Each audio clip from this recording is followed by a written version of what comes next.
Are you here to help find the baby saurians? And I'm Toba.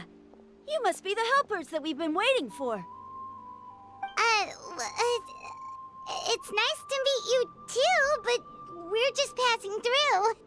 Oh, but Uncle Sanka said he was gonna send some of his friends over to help us. You sure he didn't mean you?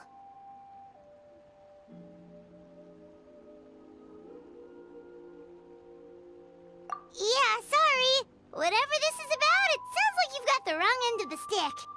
Wrong end of the stick? Darn it! We've been tricked, Huni.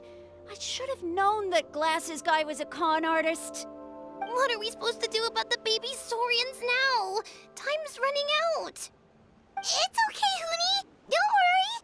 Why don't you tell us what happened with these baby saurians, huh? There's been a lot of unrest in the tribe lately, and my dad's saurian got injured. Her name's Nana, and she has 3 little babies. After what happened to Nana, her babies were so scared that they ran off and hid. I'm really worried about them, so I decided to go look for them. If Nana is your dad's saurian, why isn't he the one looking for them? My dad's one of the elders, so he's busy getting ready for Turnfire night. It's a really important ceremony, more important than this, anyway. I'm not supposed to be out here either, but I snuck out without telling him. I didn't think it would take very long, but then that guy we ran into made us tell him loads of stories, and it wasted so much time. Yeah, he was so selfish. He doesn't have a heart. It's all right. Don't let him get to you. We're here now and we'll help you because we care a lot, don't we, Traveler?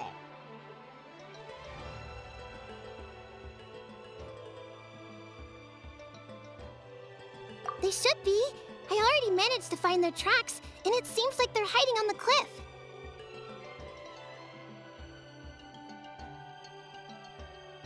Really? Wow! Thank you so much, Mr. Traveler and Miss Paimon. Awesome. You gotta be careful out on the cliffs, though. They're really steep. Even grown-ups have trouble climbing them.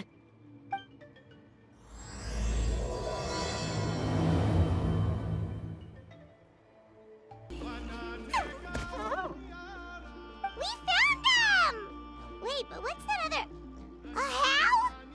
Well, if it isn't the gruesome twosome who wormed their way into our servant circle of friends. Still awestruck from the last time we met? Would that be why you hastily scrambled up here to pay your respects the moment you saw us? I suppose we can't blame you. Such is the spell that our majesty casts on our minions. Very well. You heathens leave us no choice. The almighty Dragon Lord, Kahula shall grant you the audience that you seek. Come, pucker up. You may now kiss our feet. Wait, aren't you like Kenichi's sidekick? What the heck are you going on about? You're somehow managing to be even more annoying than the last time we met. Silence! Who are you calling sidekick? We are the Dragon Supreme, sovereign ruler of the Nation of Flame. We shall have you know that last time, were it not for Kenichi's earnest pleading on your behalf, you would have received not a single word of mercy. Oh, come on. You talk big, but Kenichi clearly has you under lock and key. That's great, Sovereign, to you. You dare invite the wrath of the almighty Dragon Lord, Kahula. You will burn in Turnfire for 1,000 years for your blasphemy. If you must know, our humble servant begged us to investigate an abyss incident near Huitztlan, and we chose to grant his request. Abyss incident? See this little lizard? Its mother, a medium-sized lizard, came under the influence of abyssal power. In her confusion, she attacked my servant's tribe, then assailed her own offspring. Yikes. So how is she doing now? She was but a lowly bug fighting against the power of the abyss. Naturally, she has departed for the Night Kingdom. Such a fragile creature.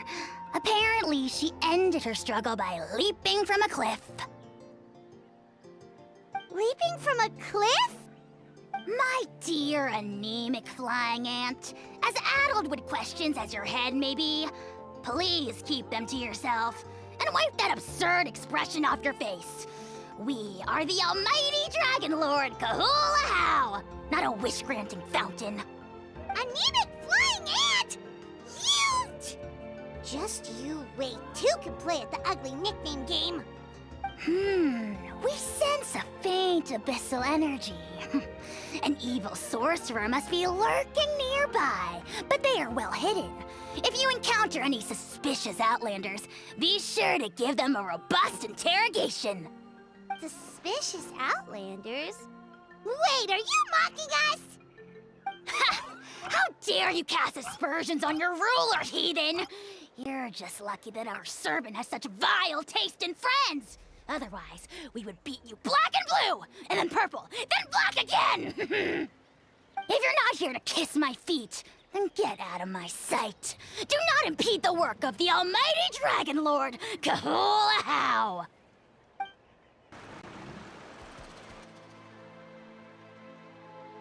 Wow, you're back already?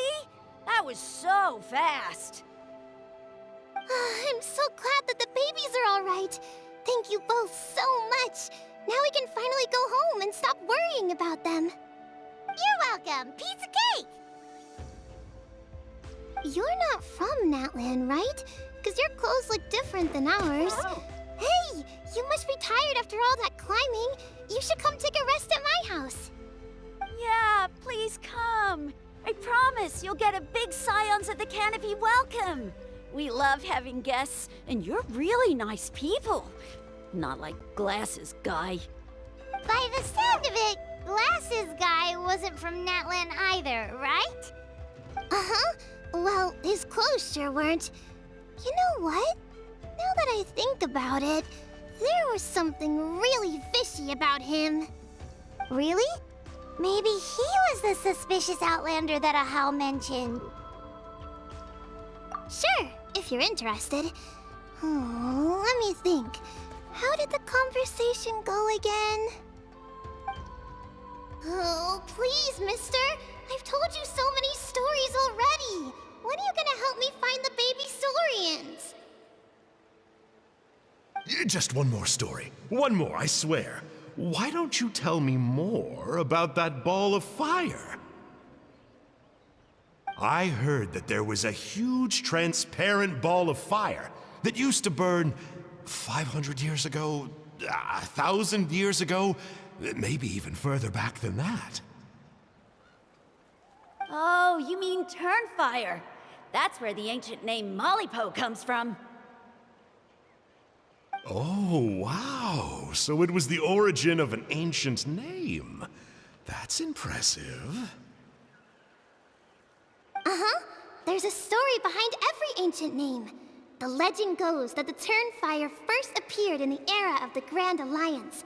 It was used by the tyrant Huitztlan to rule over Natlan and oppress anyone who opposed him. Turnfire is different from normal fire. If you get set on fire with it, you'll feel horrible burning pain from behind you, but you won't die from it right away. And whatever you do, you mustn't turn back to look at it. Why? What happens if you turn back? As soon as you turn around, poof! You get burned to a crisp. Well, good golly gee. I mean, it's one thing to singe someone's clothes, but burning people alive? That is a big no-no in my book. Right? How nasty is it to burn someone from behind and not even let them turn around to look? Huitztlan really was an evil tyrant. Yes, shocking behavior. Now, let me guess. Eventually, a valiant hero came to save the day? That's usually how these stories go. Good guess, Uncle Glasses. Seems like you really know your stuff. The hero was called Yupanqui. He's the ancestor of our tribe. Yupanqui was friends with Huitztlan the Tyrant, and also Yupanqui, the first Pyro Archon. He was working as an ordnance officer for the Grand Alliance at the time. He didn't like how Huitztlan was such a cruel tyrant, so he stole the Turnfire and threw it at the Huitztlan's army. The soldiers couldn't defend against it, and they all got turned to ash. And that's how our ancestors set our people free. But just as he was about to leave the city, he thought he heard Huitztlan calling out to him from behind. It caught him off guard, and he turned around to look. But Huitztlan wasn't there. All he saw was a city burned black, an army in ruins, and giant flames reaching up into the sky. A split second later, the flames he saw burst out from inside his eyes and swallowed him up. All it took was a single glance. As soon as he looked back, he was burned to a crisp. The question is, was this the price he paid for stealing the Turnfire, or the price of turning back? Nobody knows the answer.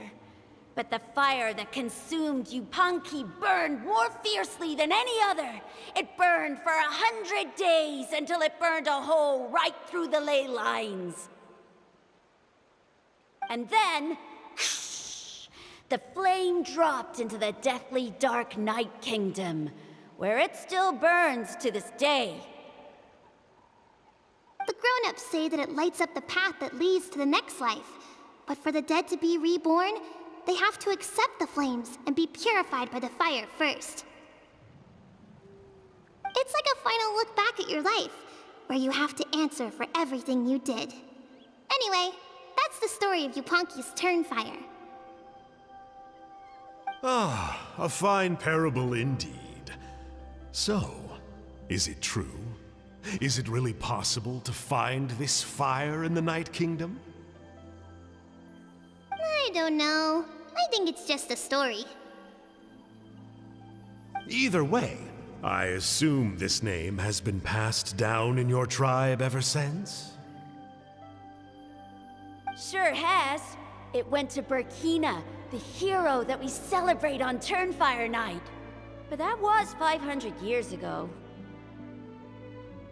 Yeah, and now it belongs to Kinich, so we often call him Malipo Kinich. Kinich, huh? All right, Uncle Glasses, that's enough stories.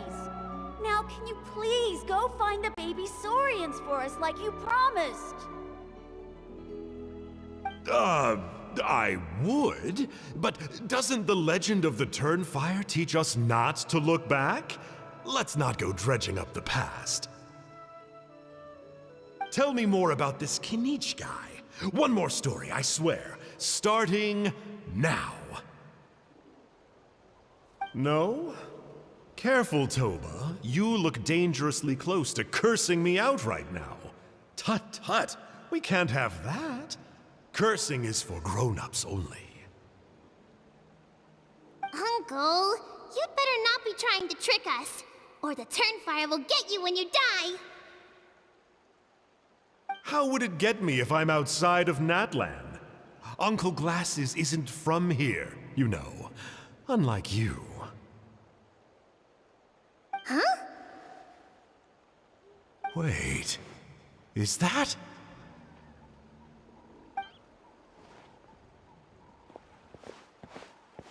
All right, kiddos. I'm a man of my word.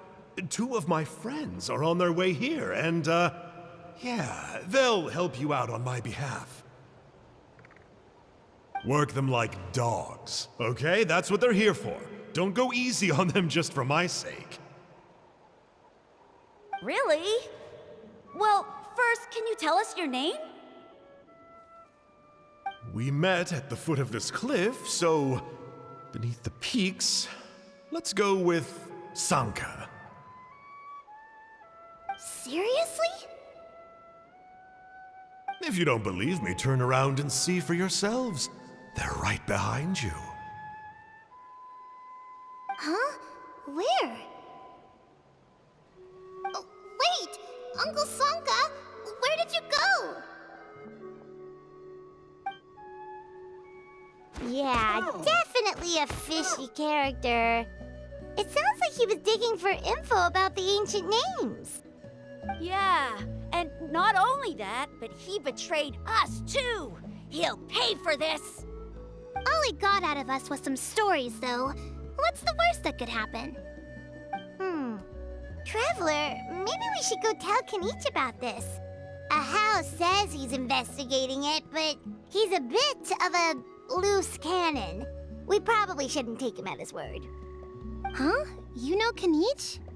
Not very well, but we have met him before, and one time we had a meal together. Aw, man, I'm so jealous. I never even spoken to him.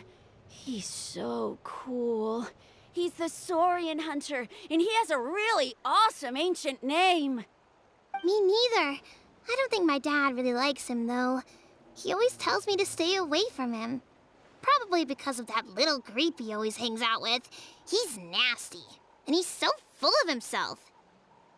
Oh, the creep who calls himself Kahul Ahau? Yeah, we've had the pleasure of meeting him too. He sure loves pushing people's buttons. Exactly. I don't know why Kanich partnered up with him. Why didn't he pick me instead? Uh-oh. Hoonie, look how late it is. We've been out way too long. We better get home now or we'll get yelled at. Oh, yikes. You're right. Okay, well, this path here leads to our settlement. If you decide to visit, remember to come to my house. If there's anything you need, my dad can help get it for you. Hope to see you soon. We gotta run. Bye for now.